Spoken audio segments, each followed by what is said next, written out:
Welcome back to my channel life of Ramya. And இன்றைக்கி இந்த வீடியோவில் கேரட் ஆயில் எப்படி பண்ணுறதுன்னு தான் பார்க்க போகிறோம். இந்த கேரட் ஆயில் நம்மளோட ஸ்கின்க்கு ஹேருக்கு ரொம்பவே நல்லது.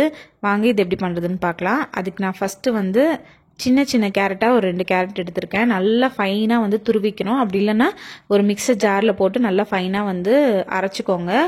தண்ணியே சுத்தமாக இருக்கக்கூடாது. நெக்ஸ்ட் நான் செக்கில் ஆட்டின சுத்தமான தேங்காய் எண்ணெய் தான் எடுத்திருக்கேன். ஒரு 200 ml நான் இன்றைக்கி பண்ண போகிறேன். ஸோ அதுக்கேற்ற மாதிரி எண்ணெய் நான் ஆட் பண்ணிக்கிட்டேன். கடாயில் ஈரமே இருக்கக்கூடாது.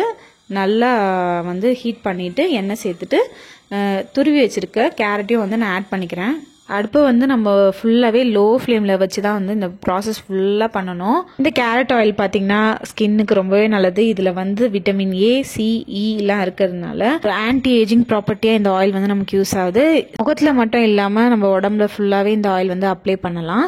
இது மெயினாக ட்ரை ஸ்கின் இருக்கவங்களுக்கு, ரொம்ப சென்சிட்டிவ் ஸ்கின் இருக்கவங்களுக்குலாம் நல்லாவே யூஸ் பண்ணிக்கலாம். இந்த ஆயில் சன் பொல்யூஷன்லேருந்து அவங்க ஸ்கின்னை நல்லாவே ப்ரொடெக்ட் பண்ணும்.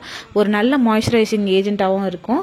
நம்ம ஸ்கின் டோனை நல்லா ஆக்கிறதுக்கு இந்த ஆயில் கண்டிப்பாக யூஸ் ஆகும். சிலருக்குலாம் பிளாக் பேச்சஸ் இருக்கும், சன்டான் ரிமூவ் பண்ணுறதுக்கு எல்லாத்துக்குமே இந்த ஆயில் ரெகுலராக யூஸ் பண்ணிங்கன்னா கண்டிப்பாக ரிசல்ட் கொடுக்கும். பேபிஸ்க்கும் மசாஜ் ஆயிலாக யூஸ் பண்ணலாம். இப்போ வரையும் ஒரு 10 minutes நல்லா கொதிச்சிருச்சு, பபிள்ஸ் வந்துருச்சு. 15 minutes later.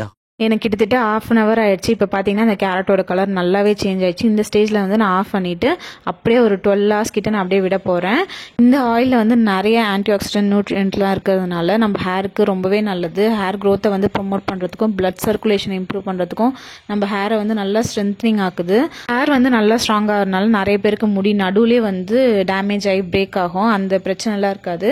ரெகுலராக இதை அப்ளை பண்ணி நல்லா மசாஜ் கொடுத்துட்டே இருந்தால் நல்ல ரிசல்ட் கிடைக்கும். 8 hours later. இப்போ பார்த்தீங்கன்னா கிட்டத்தட்ட ஒரு ஓவர் நைட் நான் விட்டுட்டு இப்போ பார்த்தீங்கன்னா கலர் நல்லாவே சேஞ்ச் ஆயிடுச்சு. இந்த டைமில் ஒரு ஃபில்டர் வச்சு நல்லா வடிகட்டிக்கிறேன். நீங்கள் எதனா துணி வச்சு கூட வடிகட்டிக்கலாம். நல்லா அந்த கேரட்டில் பார்த்தீங்கன்னா நிறைய ஆயில் இருக்கும். ஸோ எல்லாமே நல்லா ஸ்ட்ரெயின் பண்ணி எடுத்துக்கணும். நான் நல்லாவே இந்த ஆயிலை வடிகட்டி எடுத்துட்டு ஒரு க்ளீனான கண்ணாடி பாட்டிலில் வச்சு ஸ்டோர் பண்ணிக்கலாம். 3 months வரையுமே நல்லாவே இருக்கும். தண்ணி படாமல் நம்ம பார்த்துக்கிட்டோம்னாலே ரொம்பவே நல்லாயிருக்கும். குழந்தைங்களுக்கு ஒரு மசாஜ் ஆயிலாகவும் யூஸ் பண்ணிக்கலாம். நல்லாவே ஃபேஸ்க்கு அப்ளை பண்ணும்போது உங்களுக்கு சீக்கிரமே ஒரு டிஃப்ரென்ஸ் தெரியும். அன்ஈவன் ஸ்கின் டோன் இருக்கவங்களுக்குலாம் சீக்கிரமே ஒரு நல்ல ரிசல்ட் கொடுக்கும். கண்டிப்பாக இந்த ஆயில் ட்ரை பண்ணி பாருங்கள். ஹேருக்கும் ஸ்கின்னுக்கும் ரொம்பவே நல்லது. உங்கள் ஸ்கின்னை பிரைட்டன் ஆக்கிறது இல்லாமல் இது ஒரு க்ளோவிங் ஸ்கின்னாகவும் கொண்டு வருது. கண்டிப்பாக இதை ட்ரை பண்ணி பாருங்கள்.